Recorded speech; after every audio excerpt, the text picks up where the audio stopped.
दोस्तों, कल जिन बीजेपी नेताओं की जुबान नहीं खुल रही थी विजय शाह के बेहूदे बयान पर, रामगोपाल यादव ने जो बयान दिया जाति आधारित, उसको बेढंगा बेहूदा बयान बताने पर उतर आए हैं।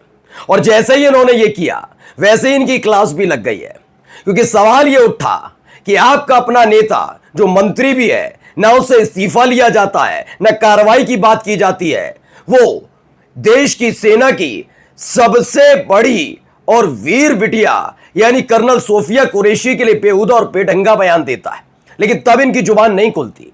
जबकि रामगोपाल यादव ने जो बयान दिया था उसे गलत तरीके से पेश करके सारे के सारे बीजेपी नेता नैतिकता सिखाने लगते हैं। इस बार बीड़ा समाजवादी पार्टी ने नहीं उठाया, अखिलेश यादव ने नहीं उठाया, अकेले अखिलेश के चाचा भिड़ गए इन तमाम बीजेपी के नेताओं से। और खास बात जो रही है वो ये कि जनता ने भी इनको जी भर लताड़ा है। नमस्कार, मैं हूं प्रज्वल गौतम और आप देख रहे हैं न्यूज सर्किल। आज की बड़ी खबर दोस्तों इसीलिए और इस लिहाज से हो जाती है क्योंकि जो बयान रामगोपाल यादव ने दिया उसमें देश की बिटिया या फिर सेना को अपमानित नहीं किया गया, सिर्फ जाति बताई गई। और जाति क्यों बताई गई वो भी मैं आपको बता देता हूं। दरअसल रामगोपाल यादव ने इसके बाद अपने बयान को खोलकर भी बताया कि जो मैंने बयान दिया वो जाति आधारित इसलिए था क्योंकि जाति जाति चिल्लाने का काम बीजेपी बहुत कर रही है। धर्म के आधार पर, जाति के आधार पर जो खेल कर रही है वो मैंने बताया कि कैसे कर्नल सोफिया कुरैशी के धर्म को देखकर बीजेपी का एक बिगड़ैल नेता मंत्री गंदगी उगलता है। बस इन्हें यह नहीं मालूम था कि कर्नल सोफिया कुरैशी के बाद व्योमिका सिंह और जो तमाम सेना के बड़े अधिकारी हैं उनकी जात क्या है। अदरवाइज ये सारे के सारे बीजेपी के नेता टूट पड़ते, ये साफ साफ रामगोपाल यादव ने कहा। लेकिन उससे पहले ही ये रायता फैला चुके थे बीजेपी वाले। सबसे पहले योगी आदित्यनाथ के इस बयान को सुनिए। क्या कहा? सेना की वर्दी जातिवादी चश्मे से नहीं देखी जाती।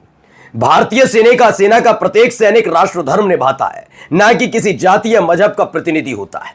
यह कौन कह रहा है? यह योगी आदित्यनाथ कह रहे हैं। कौन से योगी आदित्यनाथ? उत्तर प्रदेश के मुख्यमंत्री। ये महंत भी है, संत भी। इन पर दो दो तीन तीन जिम्मेदारी है। जब इंडिया इनका गुणगान करती है ना तो बताते हैं महंत के एक वचन, संत का एक वचन, मुख्यमंत्री कटिबद्ध, तेजस्वी, ओजस्वी। सवाल यह उठता है कि योगी आदित्यनाथ को अब तक ये सारी बातें याद क्यों नहीं आ रही थी जो पिछले 2 दिन से विजय शाह के बयान को लेकर बवाल मचा हुआ है। तब रामगोपाल यादव ने कहा क्या? केवल जात बताई। उन्होंने तो उन्हें कहना नहीं चाहिए, लेकिन हमारी देश की वीर बिटिया का धर्म को आंकते हुए उन्हें आतंकवादियों की बहन बताया था, जिस पर हाईकोर्ट ने भी लताड़ा है, फटकारा नहीं है, कोई आदेश नहीं दिया, लताड़ लगाई है। भागे भागे पहुंचे थे सुप्रीम कोर्ट, वहां पर भी लताड़ पड़ी है, कान पकड़कर खींच दिया। उसके बावजूद योगी आदित्यनाथ को याद नहीं आ रहा था। अब देखिए आगे क्या लिखा है। समाजवादी पार्टी के राष्ट्रीय महासचिव द्वारा एक वीरांगना बेटी को जाति की परिधि में बांधना न केवल उनकी पार्टी की संकुचित सोच का प्रदर्शन है, बल्कि सेना के शौर्य और देश की अस्मिता का भी घोर अपमान है। अब आप सोचिए, राष्ट्रीय महासचिव यानी रामगोपाल यादव ने जो बयान दिया उसमें जाति बता दी तो दिल पर ठेस लग गई। ठा किसके? योगी आदित्यनाथ के। लेकिन वहां विजय शाह क्या कर रहे थे? हमारे देश की वीर बेटी के धर्म को आंकते हुए और पाकिस्तान के साथ जोड़ते हुए बयान दे रहे थे। तब योगी आदित्यनाथ को दिक्कत नहीं हो रही थी, तब दिक्कत नहीं है। यही वही मानसिकता है जो तुष्टीकरण वोट बैंक की राजनीति में राष्ट्रभक्ति तक को बांटने का दुस्साहस करती है। इस विकृत जातिवादी सोच को जनता फिर जवाब देगी। अब मैंने कहा ना, राजनीति, इन्हें हर जगह क्या करनी है? राजनीति करनी है। जनता जवाब देगी, जनता के बीच माहौल बनाना है, जनता ये जनता वो कैसे करके कहानी बनानी है कि जनता को भ्रमित करना है। इतने साल गुमराह करके रखा, एक बार और गुमराह करना है। तब याद नहीं आ रहा था विजय शाह वाले मामले पर योगी आदित्यनाथ को। अभी आगे देखिए, एक और भाई साहब है, केशव प्रसाद मौर्य। ये कहते हैं जाति व धर्म से परे होती है सेना। सेना का एक ही धर्म होता है, देश की रक्षा। इसलिए सेना में जाति व धर्म देखना ओछी मानसिकता है। यह अब याद करते हैं ओछी मानसिकता है। विजय शाह को भी ये सीख दे देते। विजय शाह को नहीं देंगे, उन्हें खुली छूट है क्योंकि उनके नाम के आगे और पीछे कमल छाप लिखा हुआ है, यानी बीजेपी का नेता। इसलिए उनको नहीं बताया जाएगा, उनको भी बताते, डिमांड करते। मैं यकीन बताकर कह रहा हूं कि आज अपने चैनल पर मैं भारतीय जनता पार्टी को लेकर पूरी जिम्मेदारी के साथ बोलता, लेकिन ना योगी आदित्यनाथ को याद आया, ना केशव प्रसाद मौर्य को याद आया। ये कन्नी काटते हुए नजर आए। इसने साफ बताया है, महिलाओं के सम्मान से लेकर सेना के सम्मान का जो जिक्र करते हैं वो ढोंग से कम नहीं है। अगर है तो एक जाति वाले बयान की तुलना आपने विजय शाह की तुलना, मतलब विजय शाह ने जो बयान दिया उसके मुकाबले कुछ भी नहीं कहा रामगोपाल यादव ने। और मैं कहता हूं कहा भी सही है। चलिए जाइए, कहा तो एफआईआर दर्ज कराइए, कोर्ट इसे देखेगी। जैसे आपके अपने लाडले नेता के को जमकर लताड़ लगाइए वैसे लगाए तो कहा भी जाए, क्योंकि ये जानते हैं इनके पास कुछ है नहीं, ना पहले बताने के लिए कुछ था इस पूरे उसमें, क्योंकि ये चाहते क्या थे, इनकी मंशा बता दूं। दरअसल बीजेपी की मंशा ये थी, पहलगाम आतंकी घटना के बाद ये घिर गए थे, लगातार जनता सवाल पूछ रही थी। उसके बाद इन्होंने ऑपरेशन सिंदूर हुआ, उसका फायदा उठाने की कोशिश की, लेकिन अचानक से ही सीज फायर, उस पर ट्रंप की मौजूदगी, मध्यस्थता कराई और उस पर चुप्पी साध लेना। अब ये घिर गए थे।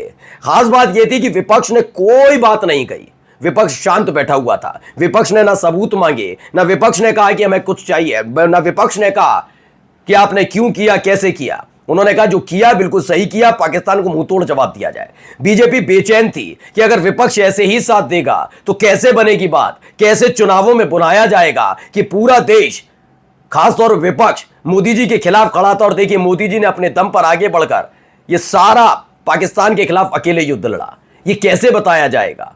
यहीं पर तो फंस गए थे, तो इसीलिए नई नई कहानियां बनाई गई। इसी बीच विजय शाह जो अति उत्साही कार्यकर्ता बनकर बीच में कूद पड़े, उन्होंने ये बयान दे डाला। अब उनके बयान के बाद और फजीहत, इस्तीफा लेने की परंपरा इनके यहां नहीं है। चाहे रेल हादसे में कितने लोग मर जाएं, इन्हें फर्क नहीं पड़ता। इन्हें फर्क पड़ता है कि इनके साख पर, इनके दामन पर दाग ना लगे कि इस्तीफा किसी को देना पड़ा। इसीलिए ये अब भी बैठे हुए हैं। हाई कोर्ट में ने सिर्फ एक फटकार नहीं लगाई, आपको पता हो, विजय शाह के मामले में हाई कोर्ट ने पहले फटकार लगाई, कहा 4 घंटे में एफआईआर दर्ज कीजिए। मध्य प्रदेश की सरकार, वहां की पुलिस ने एफआईआर दर्ज नहीं की। फिर उसके बाद फिर फटकार लगी तो 4 घंटे बाद एफआईआर दर्ज की। उसका भी ड्राफ्ट ऐसा तैयार किया गया जिसे आसानी से उसे चुनौती दी जा सके और मंत्री जी बच जाए, जिस पर अलग से फटकार लगी कि हम मॉनिटरिंग कर रहे हैं। भागे भागे सुप्रीम कोर्ट पहुंचे, सुप्रीम कोर्ट ने अलग से बोनस में फटकार लगा दी। अब ये फंसे हुए हैं। अचानक से रामगोपाल यादव का ये बयान आ गया, इतने गंभीर बयान जो विजय शाह ने दिया, उस पर इनकी चुप्पी नहीं खत्म हुई, लेकिन इस पर ये ज्ञान देने आ गए। अब देखिए रामगोपाल यादव ने जवाब दिया। क्या जवाब दिया है? उत्तर प्रदेश के कुछ राज्यों में, विशेषकर उत्तर प्रदेश में, जहां धर्म, जाति और वर्ग देखकर लोगों पर फर्जी मुकदमे लगाए जा रहे हो, जाति धर्म के आधार पर एनकाउंटर किए जा रहे हो, जाति धर्म के आधार पर गैंगस्टर लगाकर संपत्ति जब्त की जा रही हो, जाति धर्म वर्ग देखकर महिलाओं पर अत्याचार किए जा रहे हो, जाति धर्म वर्ग देखकर कर्मचारियों और अधिकारियों की पोस्टिंग की जाती हो, ऐसी विकृत मानसिकता के लोगों के बारे में कल मैंने एक कार्यक्रम में कहा था कि कर्नल सूफिया का धर्म नाम से पहचान लिए, इसलिए गालियां दी गई। विदेश सचिव मिस्री को गालियां दी गई। अगर इन्हीं गालीबाजों को यह पता चल जाता कि व्योमिका सिंह जाटव है और एयर मार्शल अवधेश भारती यादव, तो इन अफसरों को भी गालियां देने से बाज नहीं आते।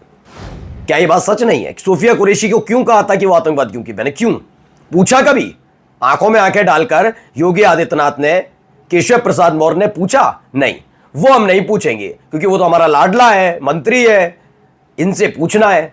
तो कम से कम नैतिकता दूसरों को सिखाओ, तो पहले खुद नैतिकता सीख लो। नमस्कार।